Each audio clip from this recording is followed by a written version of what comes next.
the Atlantic Ocean with the Pacific Ocean, straight through Peru and Brazil and so forth. So we went to sample along that area before all those species are lost.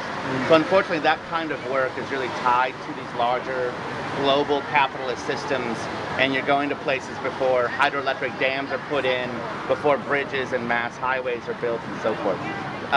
And that's a different kind of enterprise than really what this museum is. This museum does, of course, participate to some, or contribute rather, to conservation efforts, but not as its mission, actually.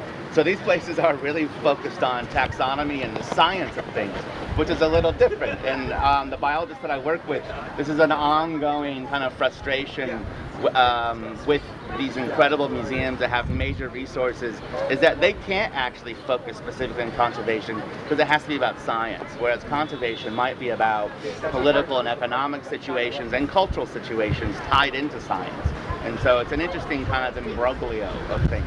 So I really always think of this museum, which is a place I've been coming to since 1994, which is a place that anybody that visits New York City as a tourist or that's spent time here, has lived here, has probably been here. And so it's a very public place. In fact, it's a suggested donation place. And so it's a place that everybody has their own experience with, and yet there are these kind of interesting conflicted ideologies that live within it. So it's really, in one way, a giant total work of art that embraces all these kinds of contradictions. And you can also really see it as a museum of museums, because it has various phases throughout its history of construction, where we've moved from a kind of rise of industrialism, embracing industrialism, to like a post-industrial world, where now we're really critiquing that era and trying to find ways to keep life sustained and so forth. And what on earth were we thinking back then? Which is exactly what 145 years from now is what people will be thinking about us. And so, and we can start really simply, just even with this one sculpture of Teddy Roosevelt in the front, which has Teddy Roosevelt, and he was like this on this the great equestrian statue here, and he's depicted as this very virile young man, or not even necessarily young, but just like old, strong. This sculpture is often referred to as Teddy Roosevelt as the father. And on the right-hand side, of course, we see a Native American. On the other side, which you can't see from here, but there's a quote-unquote savage African.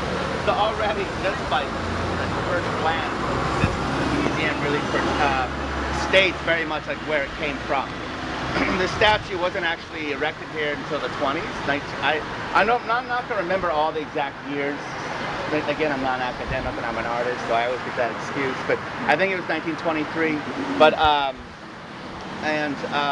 so that already shows this idea of a kind of machismo embedded in the Enlightenment project. The Enlightenment project being that if we can go out and measure the world and know the world, then we can do good, base political ideas off of that. Mapping the world is also knowing the world, which is also dominating the world. And so that sense of domination we see woven throughout all aspects of the museum. And the Hall of Biodiversity, we'll see a little bit of like trying to get away from that.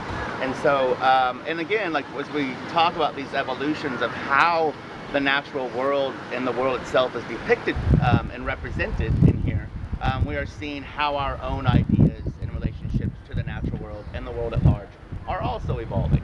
And so that's why I think this is really just one of the great treasures of New York City, just equally so as the Metropolitan Museum, because they're not necessarily having artworks on display. I kind of see this place as really, as I said, one big total work of art in a sense. So I'm gonna, since that crowd's still going in, I'll just give you kind of a little bit of the literally the nuts and bolts of this place, because it is kind of extraordinary and a long list to rattle off. So this was it was founded in 1869, although the collection began prior to that. It's comprised of 27 interconnected buildings, so it's not actually just one building. When I worked for the exhibitions department, building and installing the Hall of Biodiversity, I had a key to everything. That's like the benefit of the exhibitions department, which I will want to remember to say also, this museum from its very moment of founding already had artists in residence and artists on staff. So it's always had artists as part of its programming, which it used to be called the Museum, American Museum of Natural History Exhibitions Lab, which is interesting. Now it's just called the Exhibitions Department. So 27 interconnected buildings with 45 permanent exhibition halls. So to really give that much real estate to a permanent hall is a huge amount of economic and kind of internal political fighting as to who gets to decide what gets to be permanent. And then when they take a permanent hall out, it's equally as confrontational. There are 225 full-time research scientists, and these are scientists that I've actually ran into in the middle of the Amazon. So they are definitely research scientists. 120 special field expeditions each year. 33 million objects, artifacts, and specimens, which include 131 frog-eating bats, 3 great auks. This is a list I've compiled over the last few years from various resources. So 34,140 specimen lots of Cretaceous mollusks, including the largest collection of microfossils in the world, 2 million butterflies, 1.6 million beetles, 800,000 flies, 1 million spiders, 5.5 million wasps, 5 million bones, 330 of which are vertebrates, 330,000 of which are vertebrates.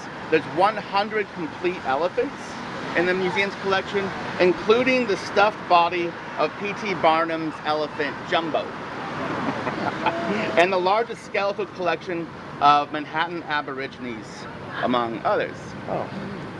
1 million birds, 600,000 fishes in jars of alcohol, of which I've dipped my hands into many times. There's one 30-ton meteorite in here. There's a bald tarantula named Blondie. There's 2 T-Rex skulls, and many, there's several dozen dinosaur eggs and egg nests that exist here. And in fact, let me just tell one little bit of a story about that. Anybody ever heard of Roy Chapman Andrews? And those of you that saw the Art21 video, I Go to the Explorers Club. Roy Chapman Andrews was actually president of the Explorers Club at one point. He started out as a janitor at this museum, worked his way up through the kind of various levels of the museum, put himself through school with the museum's help, eventually became head of paleontology at the museum. And in the early 30s, again, I don't remember if it's very late 20s or very early 30s, the 4-year window, 28 to 32, somewhere in there. He undertook the first major expedition of the museum, and that was to Mongolia. And it was a caravan of like 240 cars, which is hilarious that they're taking cars to the Mongolian desert, to the Gobi Desert, because cars aren't that new. I mean, they are very new technology, so there's lots of photographs of them just pushing cars through the desert. But it was there that they unearthed, they were there to look for the origins of mankind, of Homo sapiens. But they ended up finding all these dinosaur egg nests. This is the first time where we're realizing, like, oh, so dinosaurs laid eggs? And this whole evolution and kind of the modern era of paleontology was born. Sort of this idea of rethinking how evolution works because it undermines so many other preconceived ideas. During that, though, there's these famous photographs of him unearthing very fragile dinosaur egg nests in the sand dunes with his crew shooting guns at bandits on the neighboring sand dunes. And so this figure of Roy Chapman Andrews, who's always depicted with his nice hat and his rifles and guns and bullets, but also his paintbrushes and his excavation tools, is where the Indiana Jones myth comes out of. This is always cited as like one of the great inspirations for Indiana Jones, and he really was that kind of guy. You know, now Mongolia wants all their dinosaur egg nests back, though.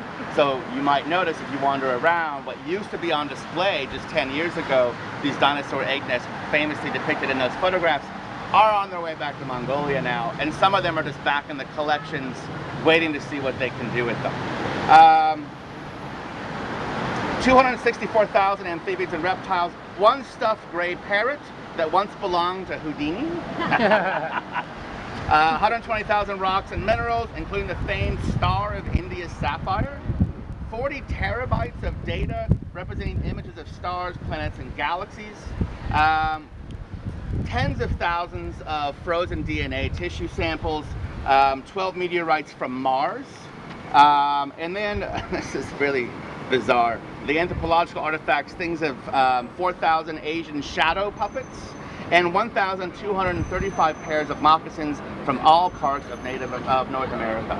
There are also, now there have been more elevators installed recently, but there were 17 elevators, 35,000 electrical outlets, 800 air conditioners, 400,000 square feet of glass, that includes the vitrines, 25 acres of floor space, 600 other employees that are on staff. Aside from that, more than 1,000 volunteers that work here annually, 680 plus rooms throughout the whole entire thing, and only about 1% of its collection is on display, as you can get a sense of that. From here now, why don't we go ahead and move in, and we'll meet right by the corner